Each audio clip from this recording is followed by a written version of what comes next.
Start है, खाली पकड़े भैया। तो वीडियो बना रहे हैं क्या?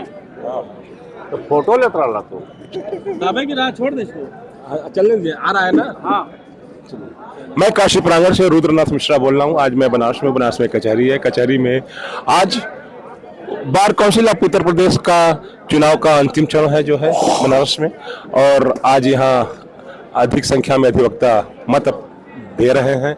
ऐसे में मैं एक अधिवक्ता बैठे हुए हमारे पास, मैं इनसे बात करना चाहूँगा। आप अपना नाम बताएं प्लीज। मैं विनोद कुमार सिंह, अधिवक्ता, दीवानी कचहरी बनारस। आप कब से वकालत कर रहे हैं? हमें लगभग वकालत करते हुए 33 वर्ष। ये बार काउंसिल ऑफ उत्तर प्रदेश का चुनाव चल रहा है विगत कल से, मतलब एक दिन से चल रहा है। इसमें कई प्रत्याशी हैं, तो जो मतदाता हैं वो थोड़ा कंफ्यूज है कि वो सिर्फ नए अधिवक्ताओं का चयन करें या पुरानों का करें या दोनों का मिश्रित करें। इस पर आपका क्या विचार हो? देखिए, अगर हमसे पूछिएगा, जो पुराने अधिवक्ता जो ऑलरेडी बार काउंसिल में हैं, 2-2 बार, 3-3 बार, 4-4 बार चयनित होकर जा चुके हैं, अधिवक्ता हित की अगर बात की जाए तो अगर हमें उनको रेटिंग देना पड़े तो मैं 0 दूंगा। अधिवक्ता हित में उन्होंने अभी तक कोई कार्य नहीं किया। अधिवक्ताओं की तमाम समस्याएं हैं, उनके परिवार की हेल्थ इश्यूज, जो मेडिकल इश्यूज की समस्याएं हैं। 60-65 प्लस के अधिवक्ताओं को आर्थिक समस्याएं जो आती हैं, जो पारिवारिक, आप समझ सकते हैं। जो वृद्ध हैं, जो पेंशनर हैं, उनका तो गुजर जाता है, लेकिन हैंड टू माउथ है, उनके लिए उस एज में जाने के बाद कम से कम एक इकोनॉमिकल सिक्योरिटी होनी चाहिए। हमारा कहने मतलब एक पेंशन के रूप में, और तमाम जो है पैसे पड़े हुए हैं राज्य सरकार के पास, हमारे हम जो है रेवेन्यू के रूप में उनको प्रोवाइड कराते हैं, उससे ही राज्य सरकार चाहेगी तो पेंशन योजना हमारी लागू हो सकती है। लेकिन पता नहीं क्या कारण है कि जो बैठे हुए हैं सिटिंग मेंबर्स हैं, उन्होंने इसको परसू आज तक नहीं किया। ये पहली बार हमने लगातार इस मुद्दे को उठाया है अपने प्रोफाइल उस पर जो है, तो उससे लोगों में एक चेतना आई है और लोगों ने कहना प्रारंभ किया, नहीं, पेंशन योजना लागू होनी चाहिए। हमारी मांग है कि जो भी जीत के जाएं, चाहे वो नए हो चाहे कुछ पुराने हो, कम से कम पेंशन योजना पर वो कार्य करें। वृद्ध अधिवक्ताओं को पेंशन बहुत जरूरी है। इसके लिए चाहे वो आंदोलन करना पड़े, चाहे राज्य भवन का घेराव करना पड़े, उनको करना पड़ेगा। हम लोग उसको बाध्य कर देंगे।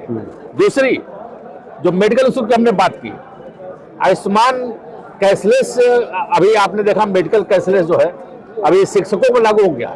वेतन भोगी हैं, लाखों लाख वेतन पाते हैं, लेकिन सरकार से कैशलेस मेडिकल का 5 लाख अधिवक्ताओं को क्यों नहीं मिलना चाहिए?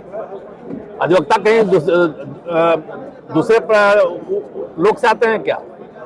तो ये सब इशू हमारे समक्ष हैं। ये 2 अगर इशू सॉल्व हो जाएं तो ये सॉल्व कौन कर सकता है? नए अधिवक्ता की पुराने ही करेंगे? देखिए, पुराने अधिवक्ताओं ने तो संज्ञान नहीं लिया, बदलाव की तरफ था, लेकिन दुर्भाग्य ये है कि हम जातिगत रूप से बटे हुए हैं। चलिए, कितने लोगों का सदस्य का चुनाव होना होता है बार काउंसिल ऑफ उत्तर प्रदेश में? 25 सदस्य पूरे उत्तर प्रदेश से वहां चुनकर जाते हैं, हमारे मतों से चुनकर जाते हैं। उसमें से 25 लोग एक चेयरमैन चुनते हैं। चेयरमैन को सशक्त होना बहुत आवश्यक है। चेयरमैन अगर लचर होगा तो आपके आंदोलन को लीड नहीं कर पाएगा। चेयरमैन लिस्ट कहाँ के? Bar council of India, bar council of Uttar Pradesh की। बार काउंसिल ऑफ उत्तर प्रदेश से 25 मेंबर्स एक मेंबर को चुनकर बीसीआई को भेजता है, जो कि हमारे वर्तमान वाराणसी में श्री श्रीनाथ त्रिपाठी जी हैं, जो बीसीआई मेंबर हैं, वो को चेयरमैन जो बार काउंसिल ऑफ इंडिया है। तो को चेयरमैन का पद है इसमें? उत्तर प्रदेश में को चेयरमैन का कोई पद नहीं है, लेकिन बार काउंसिल ऑफ इंडिया में को चेयरमैन का पद है।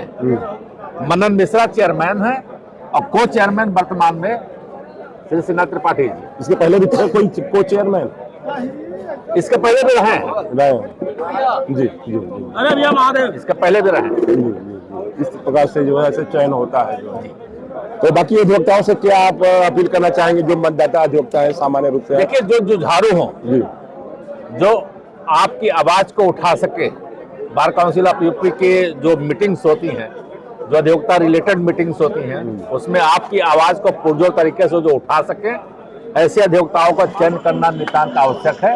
और हमें लग रहा है कि पहली बार कुछ रुझान युवा अधिवक्ताओं में जो आक्रोश है, पहली बार जो है कुछ न कुछ कहीं न कहीं जो है चेंज की तरफ हम बढ़े हैं। और हमें लगता है कि 25 मेंबर जो सिटिंग मेंबर जो पुराने हैं, उसमें से निश्चित रूप से आप आधे में बदलाव आप देखेंगे। बनारस से किसका चुनने का उम्मीद है, आप जनरल वे में बताएं? देखिए, बनारस में 2 अधिवक्ताएं तो सर्वाधिक जो है बात को उठाने वाले और लगातार हर जगह पहुंचने वाले और बातों को रखने वाले लोगों में हैं। उसमें से मैं प्रथम हरिशंकर सिंह को देखता हूं और दूसरा मैं श्रीनाथ त्रिपाठी को मैं देखता हूं। इन दोनों अधिवक्ताओं के इतर जो नए संघर्षशील जो अधिवक्ताओं ने जो इधर काफी मेहनत की है, उसमें आपका विनोद पांडे जी हैं और गौतम जी हैं तथा एक जो है प्रदीप राय जी। लेकिन उन लोगों को काफी संघर्ष करना पड़ रहा है क्योंकि ये जमे जमाए लोग हैं। धन्यवाद। आप काशी प्रांगण यूट्यूब चैनल पे हैं। आपने जैसा कि एक जनरल वे में बताया कि किसको चुन के जाना चाहिए और अधिवक्ता हित में कौन कार्य करने वाला है, इस पर आपने प्रकाश डाला। ये हमारे लिए बहुत ही महत्वपूर्ण का विषय रहा है। धन्यवाद आपको।